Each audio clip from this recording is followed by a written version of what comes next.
嗱，屬兔朋友嚟到雞年咧，要有心理準備。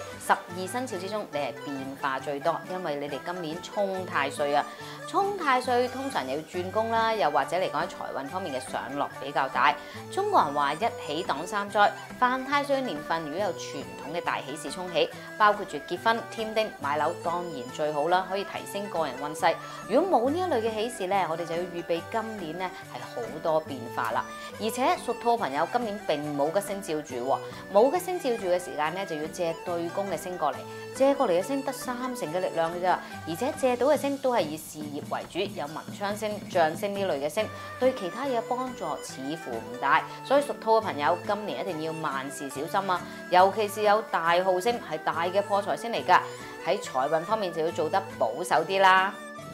屬兔嘅朋友，你今年犯正太歲喎。嗱，原本咧你嘅財運咧其實都平平嘅，幾唔錯嘅。不過好可惜啊，你今年咧就多咗一樣嘢啦，三心兩意，你就對樣嘢都有興趣，呢樣又想學下，嗰樣又想學下。卒之咧，為咗學畫畫就買咗一大堆咧畫畫嘅嘢，為咗學影相又買咗一大堆影相嘅嘢喎。到頭來咧就只係3分鐘熱度，結果就嘥咗錢，嘢又學唔到喎。嗱，不如咁啊，你真係對啲嘢有興趣，揀一樣啊，好好地由頭學到落尾，唔好成日啲嘢咧有頭冇尾喎。嗱，為咗增加財運咧，你今年可以選擇多啲用一個一字嘅喎，譬如話你返學可以多啲揀星期一啦。